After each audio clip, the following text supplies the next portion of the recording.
putting the focus back on Frasier's job at Harvard as an adjunct professor and also giving his nephew David's first B ever. Let's talk about the latest episode of Frasier, The B Story.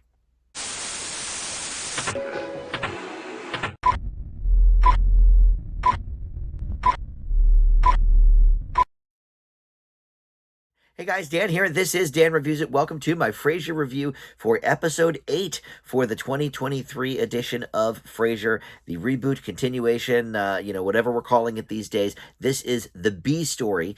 And of course, last week coming off such a high with the Lilith episode. I think we're back down a little bit in quality wise, but listen, I think that was one of the tops of the season for sure.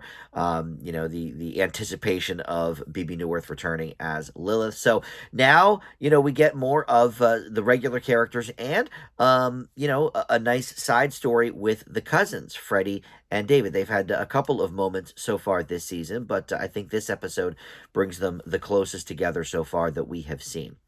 So before I launch into my thoughts on this episode and unpacking all of the plot details, and yes, we will get spoilery with this review. So if you haven't seen the episode yet, watch that on Paramount Plus and come on back and check out my thoughts. But before I launch into that, let me first welcome you into Dan Reviews It. Thank you for finding this video. We do a lot of movie and TV reviews here on the channel, but I review every single episode of the Frasier reboot, and I've been doing that since week 1, and there's only 2 left after this. And one of you guys in the comments had mentioned last week that the Perry Gilpin episode, Roz, will return in episode 10, the season finale. So I'm taking you on your word at that. I have not read that myself, but that should be an exciting conclusion then to the season, and hopefully soon we will get news about a season 2. But please do consider subscribing. Would love to have you aboard the channel here. And check out some of my other videos. Like I said, movie reviews and TV reviews are what I do here. And there is a separate playlist, though, for Frasier reviews on the homepage. If that's all you're coming here for, that's fine. You can check out all my Frasier content then in that playlist. But of course, like this video and comment below. I love interacting with you guys, the Frasier fans. And all right, so let's get started with the B story. This is another one directed by Kelsey Grammer. He directed last week's episode with Lilith, and he directed one of the earlier episodes in the season. So I'm sure that was, part of his contract. Let's, give him X amount of episodes to direct per season. And this was written by Miles Woods. Unfamiliar with him, but he gets the writing credit for this particular episode. So, all right, the B story has 2 meanings. David gets a B on his paper. We already talked about that a little bit in the intro. But also there is a B problem in the apartment that really acts as the C story to this episode. But it's about bees, so I think the title, The B Story, does have a little bit of a double meaning. And that's really kind of all we see of Eve in this episode. She sort of is peppered in at the bar. But we learn early on in the episode that she is dealing with some issues with her, apartment, and there's a beehive and everything. Frasier technically is her landlord. He bought out the building in, I guess, the first or second episode. So he's sort of in charge of that. And even though, she doesn't really pay rent and all of this, it's up to him to do that. And then the bees come back later on in the story, which we'll get into. So we start the episode out, though, at Harvard in the classroom, and one of Frasier's students calls him Professor Crane, and he is quick to say, look, I would love that title, but I'm technically an adjunct visiting guest lecturer in residence. And so then she calls him Mr. Crane, and he points out, no, Dr. Crane will be fine, because, of course, he's got many, many degrees and, many doctorates, so he is a doctor, of course. We know that from all of the previous iterations of the character. So, but here specifically, he is just an adjunct professor, and he is hoping to turn that into a professorship. He then goes to his old buddies, Alan and Olivia, and says, hey, Olivia, how can I get a professorship? She explains that it usually takes years to do that, but he would like it to be fast tracked, as he calls it, the Crane Lane, which I thought was pretty funny. And she says, "Well, I'm meeting with Provost Sharma for dinner tonight. He is the head muckety muck, really. If he goes for you, the rest will follow. So he is who you have to impress." So she, tells him in so many words, or not so many words, really. She sort of, lays out the tablet on the desk, and he doesn't pick up on the hint. She's like, if I can't really say where we're meeting, it wouldn't be right, but if you happen to stumble upon it, stop being so coy. So, he goes right over his head, as most, sort of commonalities do, because of his intelligence. But anyway, Provost Sharma, then we see at the bar, played by Parvesh Sheena, who has appeared in so many things over the years. You may know him from that ill-fated TV show Outsourced, that NBC really was advertising. He was one of the stars of that. He was in Crazy Ex-Girlfriend. I think he's done something in Star Wars, Mandalorian, maybe. So but he's done a lot of things. So we've seen him in many things over the years. But so he plays Provost Sharma, and we before we get to that part of the bar, we see Freddy entertaining his firefighter brethren with all of these intelligent stories. He sort of breaks down Finding Nemo in this very, very psychiatry based way. And they explain to Frasier, oh, when Freddy drinks, he gets really sort of highfalutin. And then there's also sort of a little bit of a joke there when he starts doing close up magic as well, which they all hate when he gets drunk. But so that sort of comes into the story later as well. But Frasier is just so impressed that Freddy's still got, that side of him, that intelligent side, that Harvard side, whatever. And so, he's just, so proud of his boy. Once again, the firefighter thing doesn't quite do it for him as much as, the spoken word and his ability to still retain French and all of this. So, but that leads into this moment with Olivia and Provost Sharma, where Frasier comes over, and Provost Sharma starts talking about how, there's a little bit of a drinking problem in the Harvard. Well, not a drinking problem, but he doesn't want anybody that's too much of a lush, or anybody with those sort of issues in the professor department. And so Eve brings over two different drinks and says, "Oh, you want your regular? This is one of our best customers here, Dr. Crane." Embarrassing him, of course, and telegraphing to Provost Sharma that perhaps, Frasier is not really being sincere when he says he's not a drinker. He doesn't visit the bar. And then, David comes over. "Oh, I knew I'd find you here." Whatever. So Provost Sharma leaves. And then David, we didn't really talk about his problems with the B, but yes, in the beginning scene, he gets a B, his first B ever.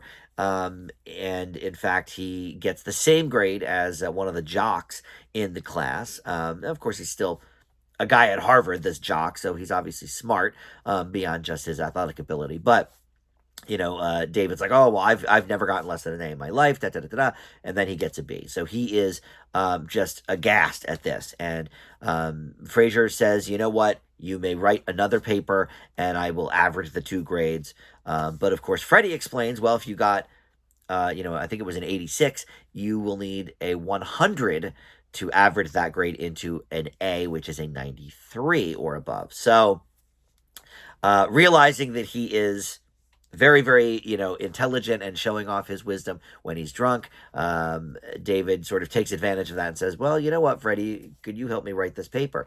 And so we see some cousin bonding from that. We don't actually see them writing the paper, but he wakes up the next morning and he's, hungover, but still there as the paper is being printed out. David's new sort of girlfriend or whatever that we met a few episodes ago then comes in and is wondering, what the heck's going on? Who's this guy? Whatever.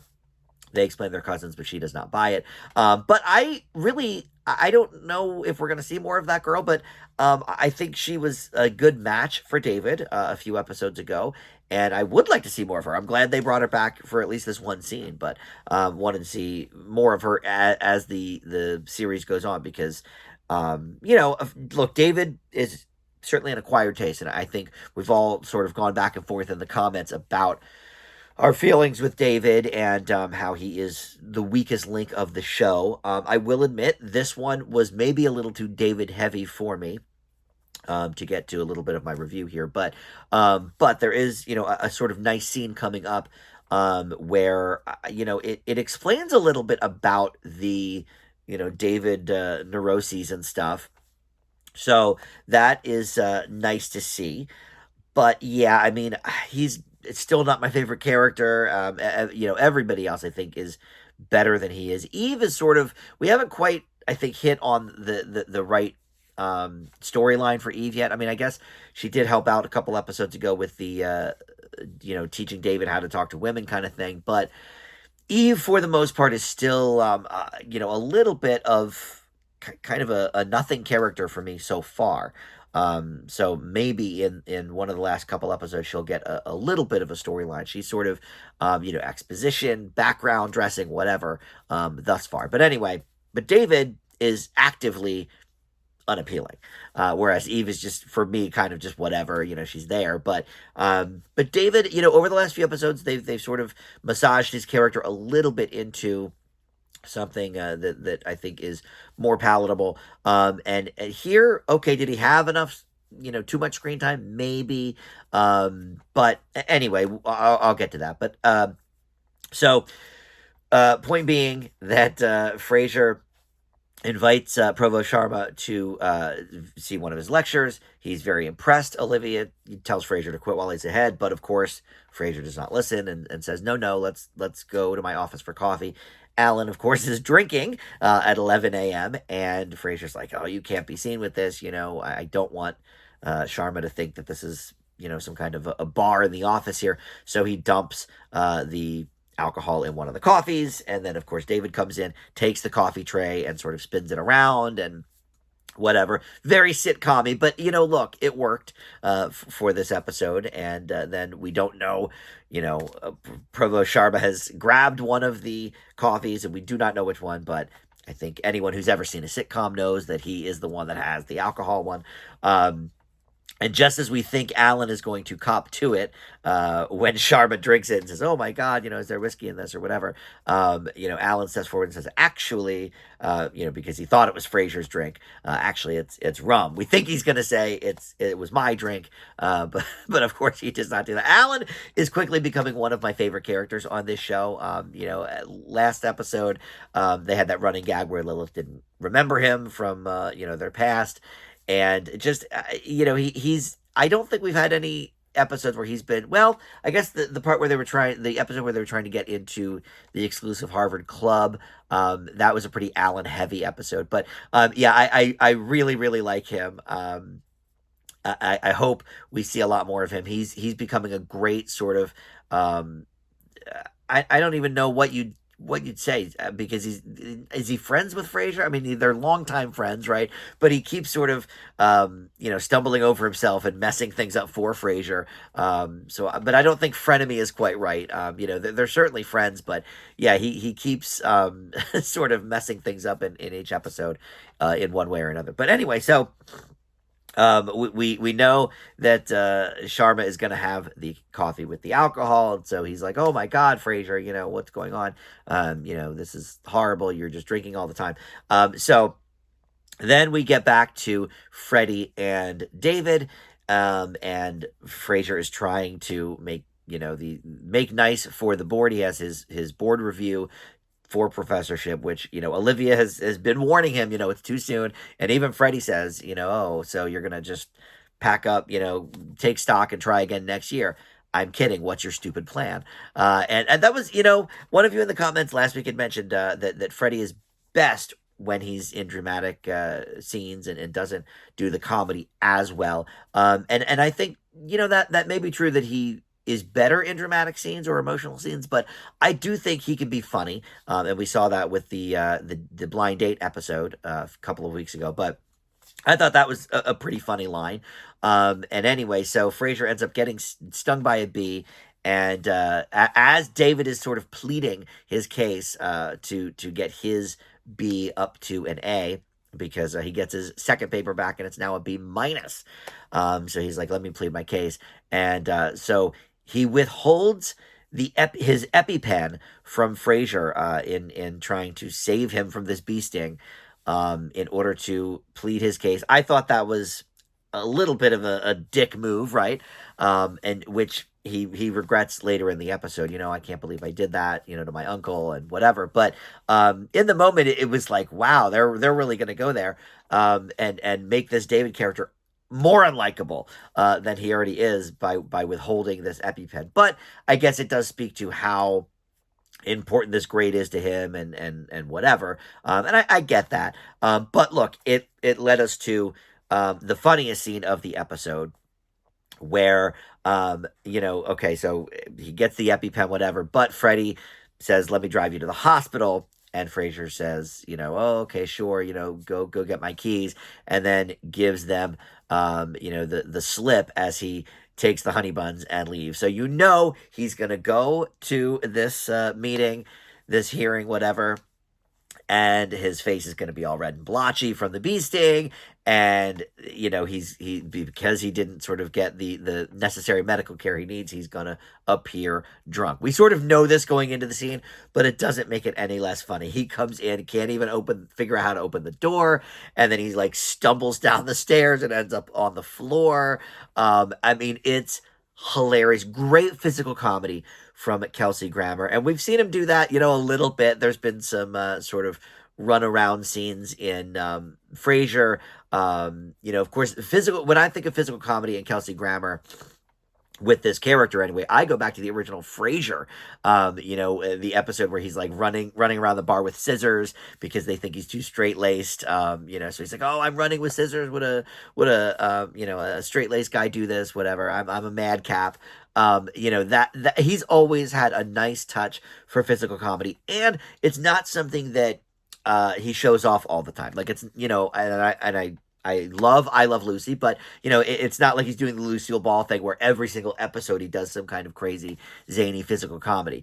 So when he does do it, it's really, really welcome and funny, because it's not a go-to for the actor. So I loved that scene. It was hilarious. This was a very funny episode. Anyway, the episode ends though with Freddie and David kind of talking about how the Crane curse is real, about the standards of the family, and how Niles would never accept anything less than an A. And for Freddie's case, he's like, yeah, I mean, that's why I left Harvard. It's not that it was too hard. I wasn't enjoying myself. I wasn't having fun. Because every time it was just having to live up to this crazy expectation of my parents. And David feels that the same. Now, I will admit, of course, Freddie's parents are Frasier and Lilith, so there's a lot more pressure there, I think, than probably Niles and Daphne. Daphne has certainly more of a I don't know, conventional upbringing, let's say, and not so much stress on academia and stuff. We met a lot of Daphne's family in the original Frasier show, but so I imagine his pressure maybe is not as great as Freddie's was with two psychiatrist parents, but nonetheless, it was nice that they were able to kind of come together on that, and for David to admit that he went over the line with the EpiPen thing. I'm glad that they put that in. So look, overall, I just said the whole episode without much review, but there was definitely some review stuff in there. But yeah, let's put a capper on it here. I've been talking long enough. But this is not up to the speed of maybe the last couple of episodes, but I did think it was very funny. I thought all of the stuff with Provost Sharma was great in all three scenes, because he was at the bar, then he was at Frasier's office, and then of course the big climax in front of the board, and it was building. Also a lot of sort of plants from earlier in the episode that made its way later in the episode. The beehive, for example, then comes up with the bee sting later, and Freddie being verbose when he's drunk, comes into play later. So it's very well written in that sense. And of course, Alan just kind of being Alan, being funny, being drunk, not going to teach his class, etc.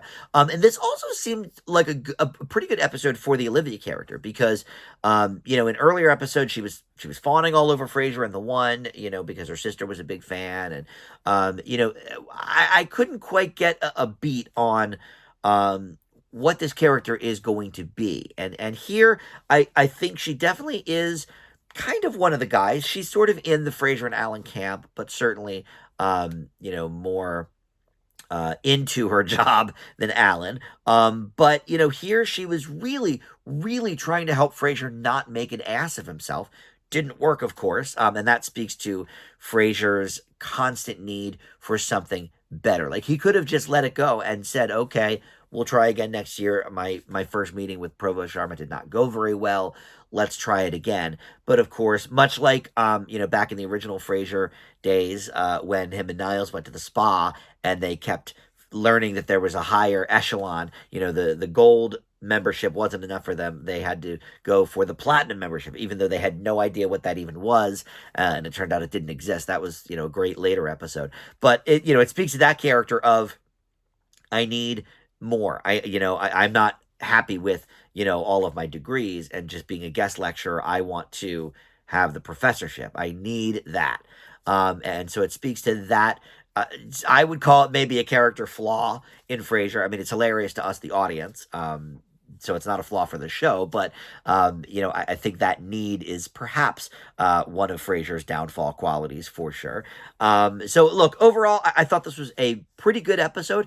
Better than some of the earlier ones, not as good as maybe the two or three most recent episodes. But overall, look, I enjoyed this, and it gave us more insight into why David is as neurotic as he is. Yes, we had, of course, Niles is the father, and we know as the audience, we know Niles and how he is and everything. But being so focused on those grades and not disappointing his father, I think that's relatable for a lot of people, not just people in academics, but, in all walks of life. So overall, I thought they did a good job with this. I'm going to leave the B story with a B plus. And we have 2 episodes left now of the season. And like I said, I think we're going to have Perry Gilpin in episode 10, according to one of you in the comments last week. So we will see about that. But next week, I'll be with you for episode 9. Thank you so much for watching. I'll see you next time.